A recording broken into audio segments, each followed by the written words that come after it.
In my freshman year of college, I was gearing up for my first big, unruly college birthday party. I was excited to turn 19 with my new friends. That was until the pandemic hit. And then we all got locked in quarantine. So what was supposed to be my big 19th birthday bash became my COVID-19th Zoom party. And yes, as you can imagine, it felt more like an all-staff meeting than a celebration of adolescence. But looking back, I appreciated how technology helped me celebrate such an important day in my life with my friends, when at the time I didn't have a better option. But it was rare for me at this time to use technology in such a clearly beneficial way. I made my first social media account when I was 10 years old. And for over 10 years after that, I was what people call chronically online. I would watch mind-numbing content for hours a day. I would fixate so much on how I presented online. Everything I posted made me feel like I was on a stage. I formed parasocial relationships with influencers. I chose screen time over family time.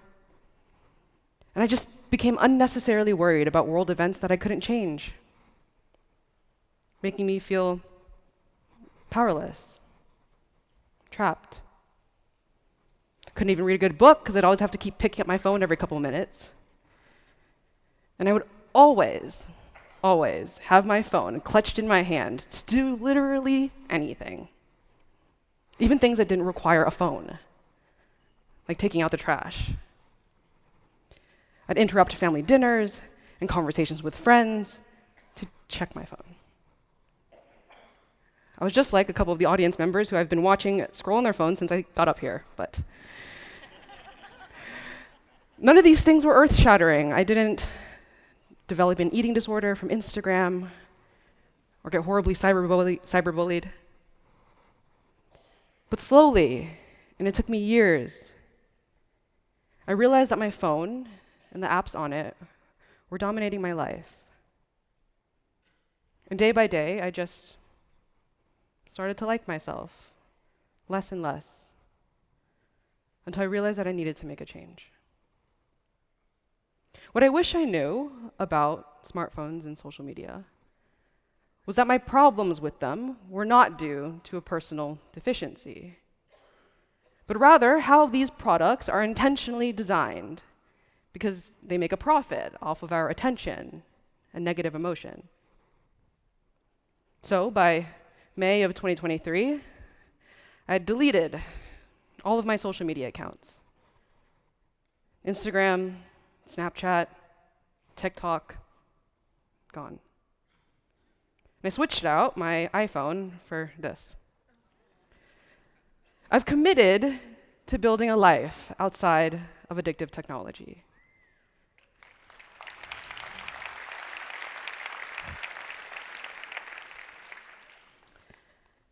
And I call this lifestyle abstinence.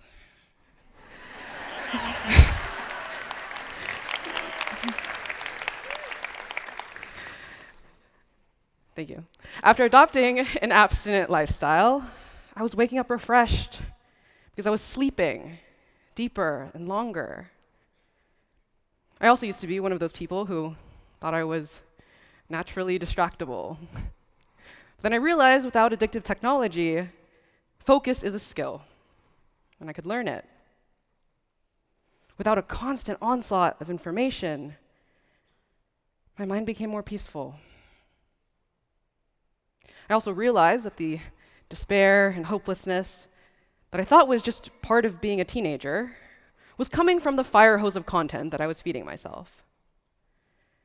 I realized that my grand role in making the world a better place was found in the everyday interactions that I was neglecting and the friendships that I was letting wither. But let me be very clear that adopting abstinence didn't suddenly give my life meaning. But it gave me the building blocks in order to create a life of meaning. One that's centered around being a good daughter, sister, friend. The desire to engage with flesh and blood people, not platforms. And simply the time in my day in order to do all these things. Unfortunately, I'm not alone in my struggles. This issue of addictive technology is widespread. And it's getting worse. It's getting younger. A 2023 Gallup poll of American teenagers found that they spend, on average, 4.8 hours per day on social media. This includes popular services like YouTube and TikTok, and is equivalent to nearly a full-time job of just social media. And yes, times 7, because in this job you don't get any days off. The Pew Research Center conducted a survey of American teenagers, ages 13 to 17, and found that 45% of them feel they spend too much time on social media. This number was closer to a third just 3 years ago. The problem is that we do not realize, or rather, we do not truly accept that our everyday technologies are designed to be addictive.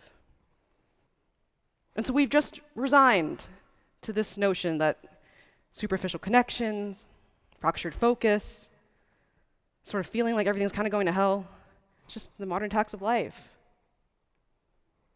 But I've wondered if there's a more peaceful and fulfilling way to live without having to run off into the woods. But I discovered that abstinence can do just that. Because abstinence is more than just saying no to addictive technology. It's saying yes to a new life without it. As a society, we must stop trying to escape from addictive technology with screen time hacks that don't work. The sustainable solution is that we render these platforms powerless by the way that we go about our lives. Make them redundant, obsolete.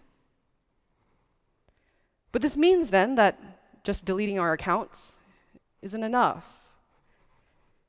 It's a necessary start, but we have to build our lives in different ways. Much of the advice that you'll hear to curb screen time focuses a lot on willpower. Think about your sort of classic examples of shutting your phone off and putting it on the other side of the room if you want to focus, or downloading screen time blockers and then calling it a day. But in numerous studies across a wide range of behavior science, willpower was found to be a depleting resource, a lot less reliable than changing your environment.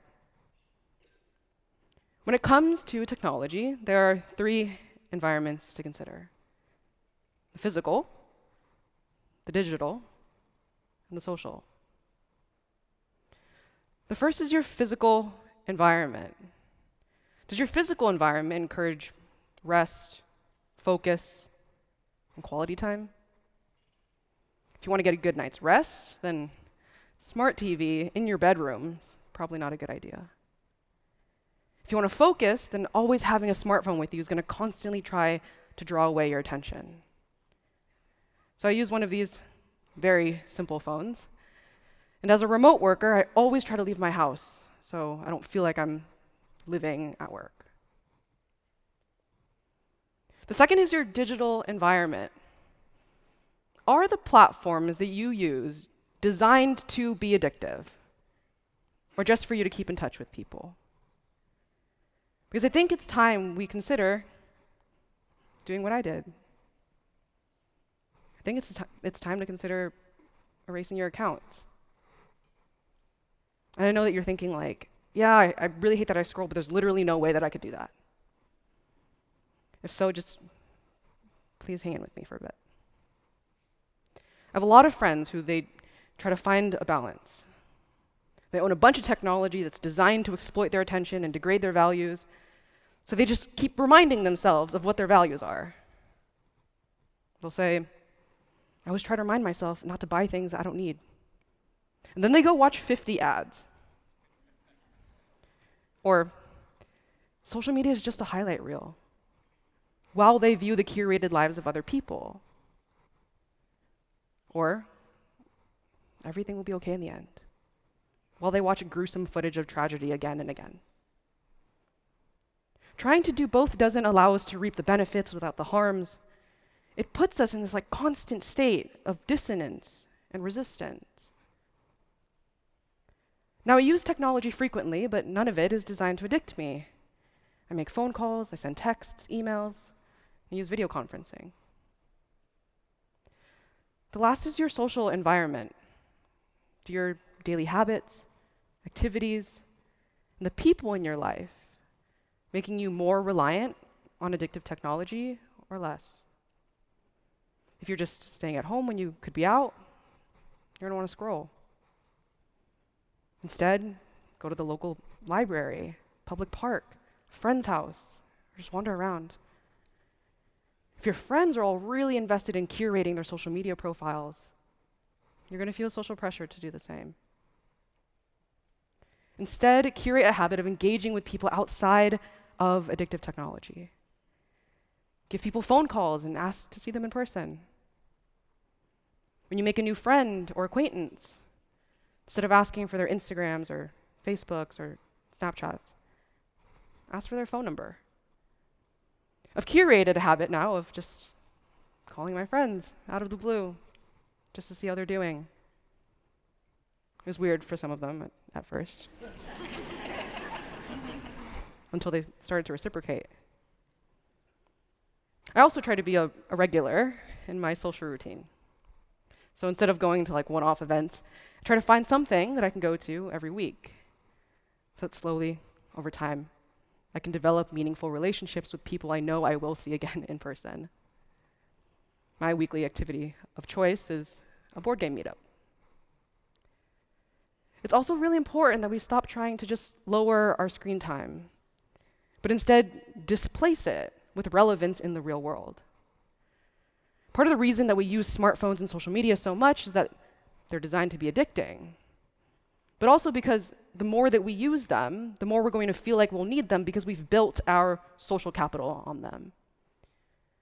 So I've built my social capital now in the real world. I call my friends and family and ask if they want to hang out. I talk about current events with my best friends instead of reading about it endlessly online. And I engage in meaningful work, like freeing people from addictive technology. And yet, after all of this, when people come to me looking to explore abstinence, they're looking for as much practical advice as they are for simply the permission to follow their gut. Because my generation and so many others just have this gut feeling that if they just quit addictive technology, that would be the best thing for their well-being. But they're just waiting for the proof that the task of building a new life is worth the challenge. But I can tell you that it is. This is abstinence. Thank you.